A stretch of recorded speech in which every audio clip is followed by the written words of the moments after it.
আসসালামু আলাইকুম বন্ধুরা। আজকের এই গল্পটা শুনলে হয়তো আপনাদের গায়ের লোম দাঁড়িয়ে যাবে, কারণ এটা কোনো সাধারণ ঘটনা নয়। মাত্র কয়েকদিনের ব্যবধানে পুরো পৃথিবী থেকে ছোট ছোট বাচ্চা ছেলেমেয়েরা সবাই মারা যেতে থাকে। এমনটা কেন হয়েছিল, যার কারণে 90% বাচ্চা ছেলেমেয়েরা মাত্র কয়েকদিনে মারা গিয়েছিল? তো চলুন সেটাই জেনে আসা যাক। গল্পের শুরুটা হয় একটা স্কুলকে দেখিয়ে, যেখানে বাচ্চারা নিশ্চিন্তে বসে দুপুরের খাবার খাচ্ছিল। হঠাৎ করে একটা মেয়ের চোখে নীল রঙের আলো ঝলক দিতে শুরু করে, আর তার শরীর কাঁপতে থাকে, যেন কেউ তাকে ভেতর থেকে টেনে ধরে। সে তারপর এসে একটা গ্লাস ভেঙে ধপাস করে মাটিতে লুটিয়ে পড়ে। শিক্ষকেরা দৌড়ে এসে দেখে মেয়েটা নিস্তেজ, তার নিঃশ্বাস নেই, সে মারা গেছে। কেউ বুঝেই উঠতে পারছিল না যে কিভাবে, কেন হঠাৎ এমনটা ঘটল। খুব দ্রুত ওই বিজ্ঞানীরা এই ব্যাপারটা নিয়ে পরীক্ষা নিরীক্ষা শুরু করে দেয়। কিছুদিনের মধ্যে তারা জানায় যেটা একটা ভয়ঙ্কর ভাইরাস, যেটা কেবলমাত্র শিশুদের মধ্যে ছড়ায়। তো বহু চেষ্টা করেও কোনো চিকিৎসা বের করা যাচ্ছিল না, আর চোখের সামনেই পৃথিবীর প্রায় 90% শিশুরা এই ভাইরাসে আক্রান্ত হয়ে পড়ে। পৃথিবীর সবচেয়ে দক্ষ ডাক্তারেরাও এই ভাইরাসের বিরুদ্ধে কিছুই করতে পারে না। এরপর আমরা দেখতে পাই আমেরিকার প্রেসিডেন্টকে, যিনি বক্তৃতা দিচ্ছিলেন। কাপা কাপা গলায় তিনি বলেন, আমার নিজের ছেলেও এই ভাইরাসে আক্রান্ত, কিন্তু আমি বিশ্বাস করি মানবজাতি যে কোনো সমস্যার মতো এই সমস্যাটা কেউ জয় করে ফেলবে। এই ভাইরাস মোকাবেলার জন্য তৈরি করা হয় সিসিডি নামের একটা বিশেষ ডিপার্টমেন্ট। তো এবার গল্পে চলে আসে একটা মেয়ে, যার নাম ছিল রুবি। আজকে ছিল রুবির জন্মদিন। তার বাবা মা তাকে অনেক উপহার দিচ্ছিল আর হাসি মুখে সময় কাটাচ্ছিল। বাইরে থেকে সবকিছু স্বাভাবিক মনে হলেও ভেতরে ভেতরে রুবির বাবা মা জানেন যে তাদের এই মেয়েটাও ভাইরাসে আক্রান্ত হয়ে গেছে। তাদের ভেতরে ছিল একটাই ভয়, যেন কোনোভাবে মেয়েকে হারিয়ে না ফেলে। তো সেই রাতে রুবি কোনোভাবেই ঘুমাতে পারছিল না। সে উঠে এসে তার মায়ের পাশে শুয়ে পড়ে আর আলতো করে মায়ের হাতটা ধরে। কিন্তু ঠিক তখনই রুবির চোখ থেকে কমলা রঙের আলো বেরিয়ে আসতে থাকে। আলোটা এমন ভয়ঙ্কর ছিল যে সে নিজেই ভয় পেয়ে দৌড়ে নিজের ঘরে পালিয়ে যায়। এখন পরদিন সকালে রুবি যখন ঘুম থেকে ওঠে, তখন তার কাছে সবকিছু স্বাভাবিক মনে হচ্ছিল। কিন্তু যখন তার মা তাকে দেখে, তখন তিনি আতঙ্কিত হয়ে বলে ওঠে, তুমি কে? এই বাসায় কিভাবে ঢুকলে? রুবি হতবাক হয়ে বলে যে, মা, আমি তোমার মেয়ে রুবি, এই যে দেখো গিফটটা তুমি গতকাল রাতে আমাকে দিয়েছিলে। কিন্তু তার মা কিছুতেই তাকে চিনতেই পারছিল না। উল্টে তিনি ভাবতে থাকে যে হয়তো এটা কোনো পাগল মেয়ে কোঠা থেকে হয়তো পালিয়ে এসেছে। তাই শেষমেশ ভয় কাঁপতে কাঁপতে তার মা রুবিকে সিসিডি টিমে হাতে তুলে দেয়। রুবি কান্না করতে করতে মিনতি করতে থাকে যে প্লিজ আমাকে এখান থেকে নিয়ে যাবেন না। কিন্তু সিসিডির টিম তাকে জোর করে একটা বাসে তুলে দেয়। বাসের ভেতরে দেখা যায় তার মতো আরও অনেক শিশু বসে আছে, আর বাসের দরজার কাছে একজন গার্ড হাতের রাইফেল নিয়ে দাঁড়িয়ে, যেন তারা কোনো বাচ্চা নয় বরং যুদ্ধবন্দী ছিল। অবশেষে এই বাসটা পৌঁছায় সিসিডির হেডকোয়ার্টারে, যেখানে নিরাপত্তা ছিল ভয়ঙ্কর রকমের কড়া। সেখানে একে একে সবাইকে ভেতরে নিয়ে যাওয়া হয়। একটা ছেলে যখন খুব বেশি প্রশ্ন করতে থাকে, তখন গার্ডেরা তাকে চরম মারধর করে। এটা দেখে রুবি একদম ভয়ে গুটিয়ে যায়। সবার শরীর এখানে পরীক্ষা নিরীক্ষা করা হচ্ছিল। এবার রুবির পালা এলে ডক্টর জানায় যে রুবির শরীরে এক ধরনের মিউটেশন শুরু হয়েছে, যা তাকে সাধারণ মানুষ হিসাবে রাখছে না। একমাত্র রুবিই নয়, আরও অনেক শিশুর শরীরে এই পরিবর্তন দেখা যাচ্ছিল। এই পরিবর্তনের ফলে তাদের শরীরে জন্ম নিচ্ছিল অদ্ভুত সব শক্তি, যেগুলো মানুষের ধারণারও বাইরে ছিল। সায়েন্টিস্টরা শিশুদের চোখের রং দেখে তাদের শক্তির ধরন অনুযায়ী ভাগ করে নেয়। যেমন সবুজ চোখ, এরা ছিল শান্ত ও বুদ্ধিমান, নিরাপদ ক্যাটাগরির মধ্যে পড়ে। নীল চোখ ছিল টেলিকাইনেসিস, অর্থাৎ যে কোনো জিনিস না ছুঁয়েই তারা সেগুলো উড়িয়ে দিতে পারত। আর সোনালি চোখ ছিল বিদ্যুৎ নিয়ন্ত্রণকারী। এই 3 ক্যাটাগরিকে তুলনামূলক নিরাপদ ধরা হয়। কিন্তু কিছু কিছু শিশুর চোখে দেখা গেল লাল আর কমলা রঙের আলো। এই ক্যাটাগরির শিশুদেরকে তাৎক্ষণাৎভাবে নির্মূল করার সিদ্ধান্ত নেওয়া হয়, কারণ তাদের শক্তি ছিল ভয়াবহভাবে ধ্বংসাত্মক। তো পরীক্ষা নিরীক্ষার সময় একজন ডাক্তার দেখতে পায় যে রুবির চোখও ছিল কমলা। সাথে সাথে স্ক্রিনে লেখা ওঠে টার্মিনেট, অর্থাৎ নিঃশেষ করে দাও। তো যাই হোক, এখন ডাক্তার একটা ইনজেকশন হাতে তোলে, যেটা ব্যবহার করে সে হয়তো রুবিকে মেরে ফেলতে চাচ্ছিল। কিন্তু রুবি সেটা টের পেয়ে যায়। তার মনে হচ্ছিল যে কিছু একটা তো নিশ্চয়ই গণ্ডগোল হয়েছে। সে তখনই ওখান থেকে পালানোর চেষ্টা করে, কিন্তু সে পালাতে পারে না, কারণ ডাক্তার ওকে ধরে ফেলে। বন্ধুরা, OneX অ্যাপ সম্পর্কে কথা বলতে চাই, যেটা বর্তমান বিশ্বের অন্যতম জনপ্রিয় এবং বিশ্বস্ত প্ল্যাটফর্ম। আপনারা হয়তো এর নাম আগেও শুনেছেন, কিন্তু নিজে ব্যবহার করে এটা বুঝতে পারি যেটা কতটা সহজ, মজার এবং লাভজনক হতে পারে। OneX আপনি পাবেন বিশাল এন্টারটেইনমেন্টের দুনিয়া, যেখানে রয়েছে লাইভ ইভেন্ট দেখা, টান টান উত্তেজনা এবং দ্রুত আয় করার অসাধারণ সুযোগ। আর মাত্র 500 টাকা তুলে 5000 টাকা পর্যন্ত জেতার সুযোগ তো আছেই। সহজ কিছু পদক্ষেপ অনুসরণ করে আপনিও এই উপহার পেয়ে যেতে পারেন। প্রথমে কমেন্ট বক্সে দেয়া লিঙ্কে প্রবেশ করুন, নিবন্ধন করে মাত্র 500 টাকা তুলুন। 500 টাকার বেশিও না, কমও না। আর অবশ্যই নিবন্ধন করার সময় আমার প্রোমো কোড রূপালী পিজি ব্যবহার করুন এবং ডিপোজিট করার পরে মাত্র 1 মিনিট অপেক্ষা করুন আর চেক করে দেখুন আপনার কাঙ্ক্ষিত উপহার পেয়ে গেছে। আর উপার্জিত অর্থ আপনি সহজেই তুলে নিন বিকাশ এবং নগদের মাধ্যমে। ভাই, আর দেরি না করে পিন কমেন্টের লিঙ্কে রূপালী পিজি প্রোমো কোড ব্যবহার করে নিবন্ধন করুন আর মাত্র 500 টাকা ইন করুন। তবে ঠিক তখনই ডাক্তার ওকে যখন ইনজেকশন দিতে যাচ্ছিল, তখন রুবি তার হাত চেপে ধরে বলে যে, আমি অরেঞ্জ নই, আমি গ্রিন।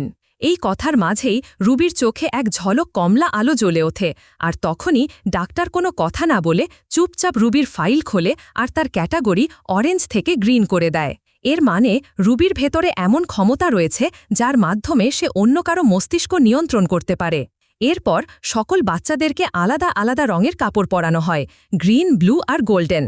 রুবি তখন খেয়াল করে যে ওই জায়গাতে কেউ ছিল না যে লাল বা কমলা রঙের পোশাক পরবে, সম্ভবত তাদের আগেই শেষ করে দেয়া হয়েছে। এভাবেই কেটে যায় প্রায় 6 বছর।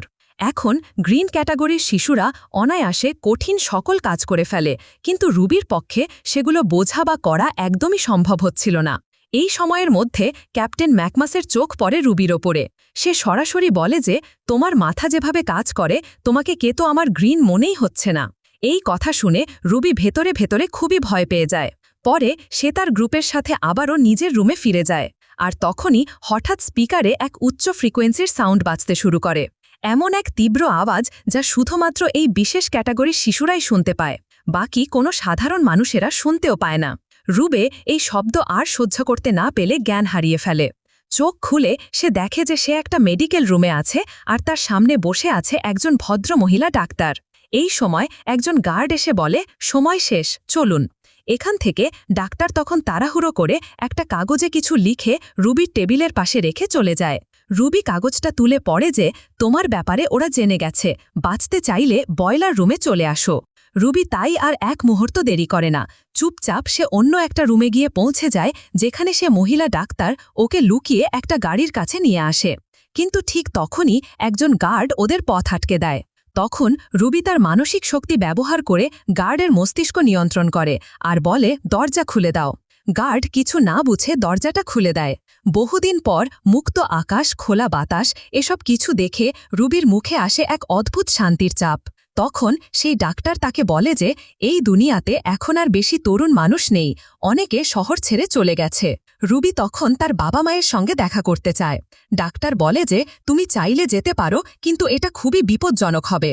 সেই সাথে ডাক্তার তাকে একটা জিপিএস লোকেটার লকেট দিয়ে দেয়, কারণ যদি কোনো বিপদ চলে আসে তখন সেটা চালু করলে ডাক্তারেরা রুবির অবস্থান জেনে যাবে। ডাক্তার তাকে আরও বলে যে, আমি তোমাকে এমন একটা ক্যাম্পে নিয়ে যাচ্ছি যেখানে তোমার মতো আরও অনেক বাচ্চা আছে। কিছুক্ষণ পর তারা একটা জায়গাতে পৌঁছায় যেখানে ডাক্তার তার একজন সহকারীর সঙ্গে দেখা পড়ে। কিন্তু যখন রুবি সেই লোকটার সাথে হাতে হাত মেলায়, ঠিক তখনই রুবির মাথায় ভেসে ওঠে এক ভয়ঙ্কর ভিশন।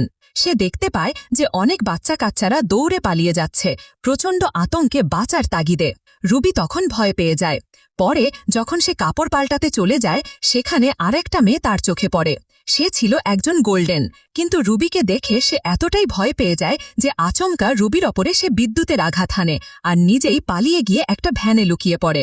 তবুও রুবি তাকে তাড়া করতে গিয়ে বারবার অনুরোধ করে যে, প্লিজ, আমি তোমাকে আঘাত করব না, আমি তোমার সাহায্য চাই। এই কথা শুনে সেই গোল্ডেন মেয়েটা ভ্যানের দরজা খুলে দেয় আর রুবিকে তার পাশে বসিয়ে রাখে। ভ্যানে তখন আরও দুজন ছিল, একজনের নাম ছিল লিয়াম আর তার সাথে ছিল তারই বন্ধু। তাদের কাছে রুবি মিথ্যে কথা বলে যে আমি গ্রিন ক্যাটাগরির, তবুও কিছু লোক আমার পেছনে আমাকে ধরতে লেগে আছে। রুবির এই কথা শুনে বাকি বাচ্চারা তাকে সাহায্য করার সিদ্ধান্ত নেয়, কিন্তু সেই সময়েও পেছন থেকে বিশেষ একটা টিম তাদের ট্র্যাকে করে তাদেরকে খুঁজে চলেছিল। শুধু তাই নয়, ওই মহিলা ডাক্তারও রুবির খোঁজে পিছু নিয়েছিল। তবে ঠিক তখনই লিয়াম, যার চোখ ছিল নীল, সে নিজের টেলিকাইনেসি শক্তি ব্যবহার করে তাদের পিছু নেয়া গাড়িগুলোকে ধ্বংস করে ফেলে, যার ফলে তারা সহজেই পালিয়ে যেতে পারে। আর পরবর্তীতে তারা গিয়ে থামে একটা ফাঁকা জায়গাতে। সেখানে লিয়ামের বন্ধু অবাক হয়ে যায়। সে বলে যে রুবি যদি সত্যিই গ্রিন হয়, তাহলে কেন সে এত লুকিয়ে লুকিয়ে পালাচ্ছে? সে তো কারোর জন্য কোনো হুমকি নয়। কিন্তু রুবি জানত যে সে অরেঞ্জ, আর সেই সত্যিটা সামনে এলে কি হতে পারে সেটা সে খুব ভালো করেই জানে। তাই এই প্রশ্নের কোনো সঠিক উত্তর তার কাছে ছিল না। সে রেগে গিয়ে বলে ওঠে, তোমরা যদি আমার পাশে দাঁড়াতে না চাও, তাহলে সেটা স্পষ্ট করে বলো, আমি এখান থেকে চলে যাব। তখন লিয়াম শান্তভাবে জানায় যে আমরা আসলে এমন একটা জায়গাতে যাচ্ছি যেখানে একজন অরেঞ্জ চোখের ছেলে আছে যে আমাদের সবাইকে নিরাপদে রাখতে পারবে। তুমি চাইলে আমাদের সাথে যেতে পারো। এই কথা শুনে রুবি আর এক মুহূর্ত দেরি না করে তাদের সাথে যেতে রাজি হয়। তো রাস্তায় যেতে যেতে রুবি জিজ্ঞাসা করে যে তোমরা সবাই বেস থেকে কেন পালালে? লিয়াম তখন সত্যিটা জানায় যে তাদের ওপরে একের পর এক ভয়ানক এক্সপেরিমেন্ট চালানো হচ্ছিল। সরকার চেয়েছিল যে এই বিশেষ ক্ষমতাসম্পন্ন শিশুদের নিয়ে একটা সুপার সোলজার আর্মি তৈরি করতে, যা ভবিষ্যতে শত্রুদের বিরুদ্ধে ব্যবহার করা যাবে। এই অমানবিক আচরণ দেখেই তারা পালানোর সিদ্ধান্ত নেয়। অন্যদিকে সেই ডাক্তার, যিনি রুবিকে গ্রিন হিসেবে চিহ্নিত করেছিল, তাকে ধরে ফেলা হয়, আর কিছুক্ষণ জেরা করার পরে তাকে মেরে ফেলা হয়। সেই রাতে রুবি ঘুমাচ্ছিল, কিন্তু হঠাৎ করে তার হাত লিয়ামের সঙ্গে লেগে যায়। আর তখনই সে দেখতে পায় লিয়ামের স্মৃতির টুকরোগুলো, যে সে কিভাবে বেস থেকে পালানোর সময় অনেক শিশুকে বাঁচানোর চেষ্টা করেছিল, কিন্তু সে ব্যর্থ হয়েছিল। তো পরদিন সকালে সেই গোল্ডেন মেয়েটা রুবিকে একটা লাল পোশাক দেয়, আর রুবিকে সেই পোশাকে সত্যি অপূর্ব সুন্দর লাগছিল। এরপর সবাই আবারও ভ্যানে উঠে পড়ে। তাদের গন্তব্যের পথে রেডিওতে শোনা যায় যে প্রেসিডেন্টের ছেলে বলছে, যদি আমি ভালো হতে পারি তাহলে তুমিও পারবে। এরপর তারা থামে একটা পরিত্যক্ত শপিং মলে। সেই মলটা ছিল একেবারেই ফাঁকা, কিন্তু হঠাৎই অন্যান্য কিছু শিশু তাদের ওপরে আক্রমণ চালিয়ে দেয়। তখনই সেই গোল্ডেন মেয়েটা নিজের বৈদ্যুতিক শক্তি ব্যবহার করে সে বাচ্চাদেরকে থামিয়ে দেয়। তবে আশ্চর্যের বিষয় হল, এই শিশুরাও ঠিক রুবিদের মতোই ছিল, তাদেরও ছিল বিশেষ ক্ষমতা। তাই তারা সবাই মিলে সারা রাত বসে আলাপ করে আর গল্প করতে করতেই কাটিয়ে দেয়। এই সময় লিয়াম সেই অরেঞ্জ ছেলেটার অবস্থান জানার চেষ্টা করে, কারণ সে জানত তাদের সবাইকে বাঁচতে হলে সেই ছেলেটার খোঁজ পাওয়া জরুরি। কিন্তু অন্য বাচ্চারা জানায় যে ওখানে পৌঁছানো এতটা সহজ নয়, কারণ জায়গাটা একদমই গোপন। তখন রুবি তাদের মধ্যে একজনের মন নিয়ন্ত্রণ করে তার মাথা থেকে সেই ঠিকানাটা বের করে নেয়। তারা জানতে পারে যে সেটা একটা গোপন কোড ছিল। লিয়াম আর তার বন্ধু মিলে সেই কোডের মানে বের করার অনেক চেষ্টা করে। তো ফাইনালি অনেক কষ্ট করে তারা সেই কোডের ভেতরে লুকায়িত আসল অর্থ জেনে ফেলে। আর সেটা জানার পরেই সবাই একসাথে খুশিতে উল্লাসিত হয়ে পড়ে। আর তখনই সেখানে উপস্থিত থাকা বাকি বন্ধুরাও বুঝে যায় যে রুবি আসলে গ্রিন নয়, সে একজন অরেঞ্জ। এই সত্যিটা জানার পরে রুবির মনে হতে থাকে যে হয়তো এখন তার বন্ধুরা আর তাকে বিশ্বাস করবে না, হয়তো তাকে ভয় পাবে। কিন্তু লিয়াম তাকে আশ্বস্ত করে যে তোমার ভয় পাওয়ার কিছুই নেই। তখন রুবি বলে যে তুমি জানো না, আমার শক্তিগুলো আমি নিয়ন্ত্রণ করতে পারি না। হঠাৎ করে যদি আমার শক্তি কাউকে ছুঁয়ে দেয়, তাহলে সেই মানুষটা মারাও যেতে পারে। এই ভয় নিয়েই তারা আবারও যাত্রা শুরু করে। কিন্তু কিছুদূর যাবার পরে আর্মিদের পোশাক পরা কয়েকজন শিশু তাদের ওপরে আক্রমণ করে বসে। তাদের মধ্যে একজন লিয়ামকে চিনেও ফেলে। এরপর তারা কথা বলতে শুরু করে। আর লিয়াম তাদেরকে জানায় যে আমরা শুধুমাত্র একটা নিরাপদ আশ্রয় চাই। এই কথা শুনে তারা তাদেরকে নিয়ে যায় সেই ছেলেটার কাছে, যে ছিল একজন অরেঞ্জ, আর সে ছিল প্রেসিডেন্টের নিজের ছেলে। রুবি আর বাকিদেরকে দেখে সেই ছেলেটা দারুণ খুশি হয়ে যায়। তখন সে জানায় যে প্রেসিডেন্ট সবাইকে মিথ্যে বলেছে যে আমি সম্পূর্ণ সুস্থ। আসলে আমার ওপর চলেছিল একের পর এক ভয়ঙ্কর এক্সপেরিমেন্ট। আর যখন সব কিছু ব্যর্থ হয়ে যায়, তখন সরকার সেই গোপন ক্যাম্পগুলো বানায় এই শিশুদেরকে গোপনে লুকিয়ে রাখার জন্য। আর এখন সেই ছেলেটা সবার সামনে রুবিকে প্রতিশ্রুতি দেয় যে সে ওকে নিজের ক্ষমতা ঠিকভাবে ব্যবহার করতে শেখাবে এবং ঠিক সেটাই করতে শুরু করে। রুবি ধীরে ধীরে নিজের শক্তিকে চিনতে শিখছিল, আর সেই শক্তিগুলো সে নিয়ন্ত্রণও করতে পারছিল। কিন্তু একদিন যখন রুবি খুবই মন খারাপ করে একা একা বসেছিল, তখনই সেই অরেঞ্জ ছেলেটা তার সঙ্গে দেখা করতে চলে আসে। সে বলে যে একজন অরেঞ্জ আর একজন অরেঞ্জকে সবচেয়ে ভালো বুঝতে পারে। এ কথা বলেই সে রুবির হাত ধরে, আর ঠিক তখনই লিয়াম এসে তাদেরকে একসাথে দেখে ফেলে। এই দৃশ্যটা লিয়ামের একদমই ভালো লাগে না। ওদিকে অরেঞ্জ ছেলেটা রুবির হাত ধরে তার সমস্ত স্মৃতি দেখতে পাচ্ছিল, আর সেখানে সে জানতে পারে সেই ভয়ঙ্কর রাতের ঘটনা, যেদিন রুবি নিজের মা বাবার পাশে গিয়েছিল আর অজান্তেই তাদের হাত ধরেছিল, আর সেই ছোঁয়ার মাধ্যমেই সে তার বাবা মায়ের সকল স্মৃতি মুছে ফেলেছিল, যার ফলে তারা আর পরবর্তীতে রুবিকে চিনতেই পারেনি। এই ঘটনা দেখে অরেঞ্জ ছেলেটা একেবারেই স্তব্ধ হয়ে যায়, কারণ এমন ক্ষমতা তো তার নিজেরও ছিল না। তখন সে রুবিকে অনুরোধ করে যে তোমার এই স্মৃতি ভুলিয়ে দেবার ক্ষমতাটা আমাকেও শেখাও, আমিও জানতে চাই যে তুমি কিভাবে এটা করো। কিন্তু রুবি বলে যে আমি নিজেই জানি না, এটা আমার ভেতরে এমনিতেই ঘটে যায়। এরপর রুবি রুম থেকে বের হলে বাইরে দেখা হয় লিয়ামের সাথে। লিয়াম তখন অনেক রেগেছিল। সে বলে যে আমি জানি তোমাদের দুজনের মধ্যে কি চলছে। রুবি তাকে বোঝাতে চায় যে তুমি ভুল বুঝেছ, আর সে এটাও জানায় যে তারা চাইলে একে অপরের কাছে আসতে পারবে না, কারণ রুবি ভয় পায় যে লিয়ামকে স্পর্শ করলে সে হয়তো রুবিকে চিরজীবনের জন্য ভুলে যাবে, ঠিক তার বাবা মায়ের মতো। রুবি এরপর চলে যায় একটা লেকের ধারে। সেখানে তার দেখা হয় লিয়ামের এক বন্ধুর সাথে। সে জানায় যে আমার এখানে আর নিরাপদ মনে হচ্ছে না। ওদিকে সেই অরেঞ্জ ছেলেটা তার ল্যাপটপে কাউকে জানাচ্ছিল যে তার কাছে কতজন গ্রিন, কতজন ব্লু আর কতজন অরেঞ্জ শিশু রয়েছে। ঠিক সেই সময় রুবি সেখানে পৌঁছে যায়। তাকে দেখে সে দ্রুত ল্যাপটপটা বন্ধ করে ফেলে। আসলে রুবি সেখানে ল্যাপটপটাই নিতে এসেছিল, যাতে করে লিয়ামের বন্ধুকে তার বাড়িতে ভিডিও কল করাতে পারে। তখন সেই অরেঞ্জ ছেলেটা রুবিকে একটা প্রস্তাব দেয়। সে একটা ডিল করে। সে বলে, তুমি আমাকে তোমার মেমোরি মুছে ফেলার ক্ষমতাটা শিখিয়ে দাও, তার পরিবর্তে আমি তোমাকে ল্যাপটপ দিয়ে দেব। রুবি এতে করে রাজি হয়ে যায়। কিন্তু শেখানোর সময় যখন রুবি চোখ খোলে, তখন দেখে যে সেই ছেলে তার উপরে বাজে আচরণ করতে যাচ্ছে। রুবি আর এক মুহূর্ত দেরি না করে তার মুখে একটা জোরালো ঘুষি বসিয়ে যায়। তো রুম থেকে বের হতেই রুবির সাথে আবারও লিয়ামের দেখা হয়ে যায়।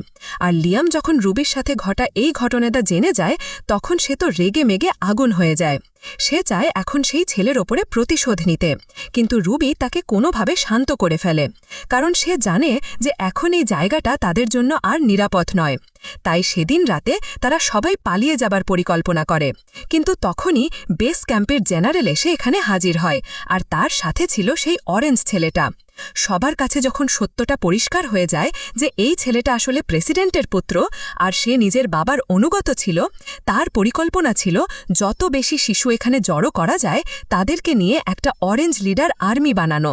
সে লিয়ামকে নিজের নিয়ন্ত্রণে নিয়ে নেয় আর নির্দয়ভাবে তাকে পেটাতে থাকে। আর ঠিক তখনই রুবি কমান্ডারকে নিয়ন্ত্রণ করে আর তাকে শেষ করে দেয়। এরপর গোল্ডেন মেয়েটাও নিজের শক্তি ব্যবহার করে বাকি সেনাদের ওপরে আক্রমণ করে বসে। রুবি এরপর বাকি বাচ্চাদেরকে বলে যে তোমরা এখনই এখান থেকে পালিয়ে যাও, কিন্তু সে নিজে একাই দাঁড়িয়ে থাকে সেই অরেঞ্জ ছেলেটার সামনে। সেই পুরো আর্মিদেরকে নিজের নিয়ন্ত্রণে করে ফেলেছে। তাদের বন্দুক সে তাক করিয়ে দেয় সেই ছেলেটার দিকে, কিন্তু সেই অরেঞ্জ ছেলেটা আবারও আর্মিদের সবাইকে নিজের নিয়ন্ত্রণে করে, তাদের একে অপরের দিকেই বন্দুক তাক করিয়ে দেয়। রুবি যতই চেষ্টা করুক না কেন, সে এবার নিজেও সেই ছেলেটার কন্ট্রোলে চলে যায়।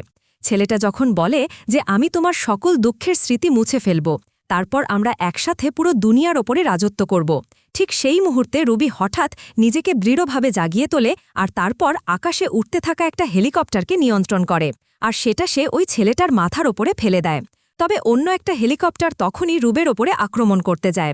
তবে ঠিক তখনই লিয়ামের এর বন্ধু এসে রুবিকে বাঁচিয়ে ফেলে, কিন্তু এই যুদ্ধে সে নিজেই গভীরভাবে আহত হয়ে যায়। রুবি বুঝে উঠতে পারছিল না যে এখন সে কি করবে। তখন হঠাৎ তার মনে পড়ে যায় সেই জিপিএস লোকেটের কথা, যেটা সেই ভদ্রমহিলা ডাক্তার তাকে দিয়েছিল।